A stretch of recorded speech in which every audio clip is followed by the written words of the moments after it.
make sure they'd be well looked after if you were no longer there to provide for them. And that is why so many people are doing one simple thing and getting real life insurance. To get a quick quote, call 1300 730 619 or search Real Life Insurance today. Thanks, Catherine. In today's trivia, we asked the question, who wrote Aretha Franklin's Respect? Well, R-E-S-P-E-C-T, the answer is O-T-I-S, Redding.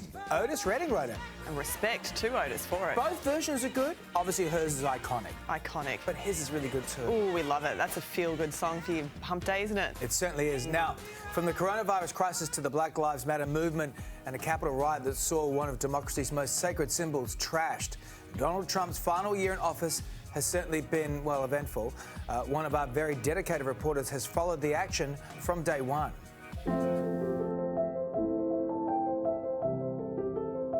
Forget toilet paper. In America today, they're lining up for firepower. In terms of a response to a public health crisis, this is unprecedented. And while the president moved to reassure the public, relax, we're doing great. The nation's top infectious disease expert warned things are going to get a lot worse. I can't breathe! I can't breathe! Black Lives Matter! Black Lives Matter! This is the system that all of these people say is broken, and it is. All right, we're moving back. Why did you want to go in?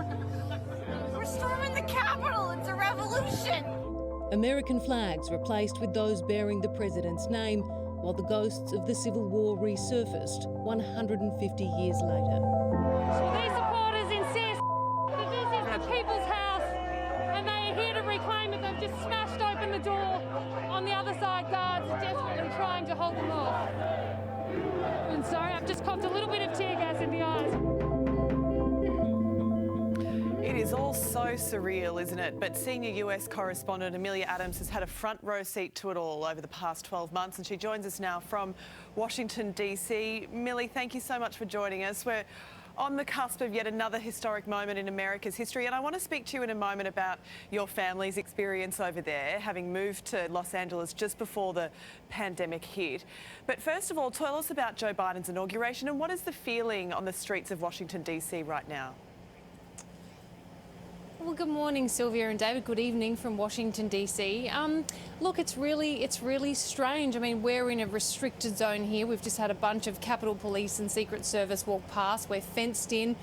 There's 25,000 national troops everywhere you look. There's checkpoints, and here we are, you know, on the National Mall, which would usually have hundreds of thousands of people here, and it's a field of flags because, of course, the coronavirus pandemic has meant that people can't come and be part of this historic day. And in fact, right now, not far from where we're standing, down at the Lincoln Memorial, Joe Biden has just taken part in a beautiful ceremony paying tribute to 400,000 Americans who have lost their lives. We ticked over that awful mark today. So that's one American every 38 seconds now dying from COVID. So you've got all of these elements that are playing into tomorrow. And then, of course, the outgoing president shunning basically every single ritual of democracy, adding a whole nother element. But they are going to try and, I think, you know, have a sense of celebration here, of course, as well, as America looks towards a new era. Millie, we were on air with you on January 6th, that fateful day a couple of weeks ago. We were hosting the Today Show. We started going live with you, and you were right in the thick of it during the riots at the Capitol. You say you had to keep reminding yourself that you weren't on a film set. Tell us a bit about that time.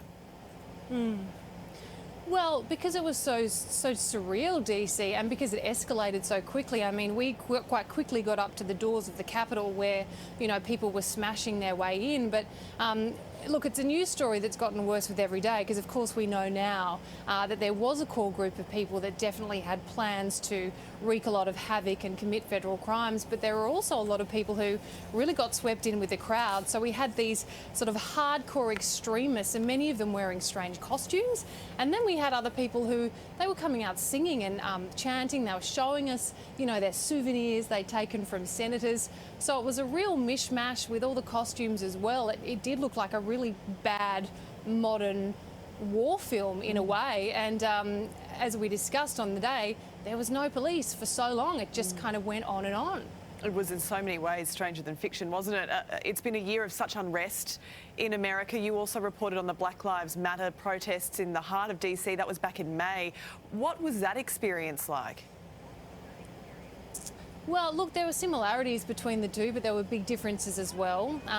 Obviously, in the BLM protests, which turned into riots, again, there was a core group of people who came to cause a lot of violence and hoped to storm the White House in that instance and harm the president, as opposed to 2 weeks ago when you had people storming the Capitol here, hunting down Mike Pence and leading Democrats.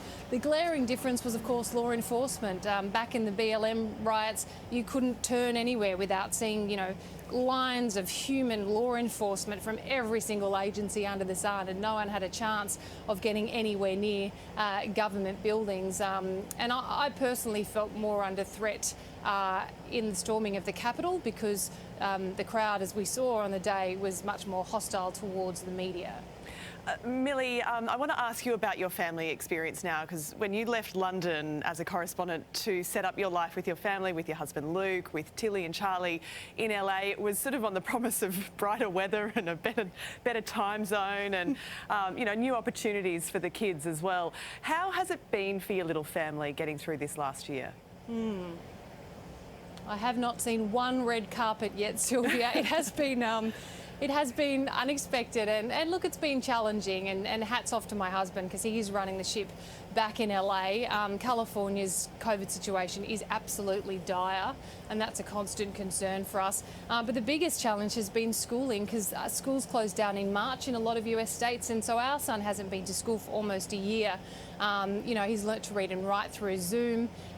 He doesn't have friends. He doesn't have social interaction, sport. It feels like a pretty unfair situation for a 6-year-old. And the inconsistencies with the coronavirus response here have made it difficult because, you know, we then have a 4-year-old daughter whose preschool is open. So she goes off every day and she plays with all her toddler friends and she comes home and she's all over her brother who isn't allowed in a classroom. So that's been difficult. It's difficult to explain to them.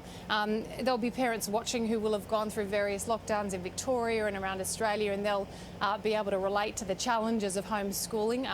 I don't do a lot of it, but I did go back to LA after the storming of the Capitol, and I sort of was exhausted and I thought I'd gotten through the hardest part of my week, and I can tell you I was defeated by year one number sentences, which is always very humbling and very grounding to return to that job. You are as brilliant a reporter as you are a beautiful mother, Millie. You balance it. You're my hero in both respects. So bravo. Yeah, it has to be said, a lot of people sit at home, we watch the news and the terrible news that happens in the States and people putting their lives on the line, reporters doing that, and then we go on with our day and do stuff. But the fact that you do that and with such bravery and dignity in the last few times we've seen you during these riots has been unbelievable. You're an absolute gold star standard of journalism. Thanks, Mel. We look forward to your coverage tomorrow too. You're too kind, you two. That's lovely. Well, we love you, mate. glad to finally bring you some good news tomorrow. Yes, exactly. Well, fingers crossed. Fingers crossed. Let's not speak too soon. Take care. We'll chat to you tomorrow. Still ahead on Today Extra, kicking the resolutions to the curb, why many of us have already given up on our New Year's goals. Never set them in the first place. Yeah. Plus, the forgotten past of the film world. A new book diving headfirst into the lost history of Hollywood. And can I get an amen? Yeah. I hope you like surprises. I've got a big one. Shut up and drive. Funny line. All the hype as Emmy Award-winning series RuPaul's Drag Race sashays its way down under.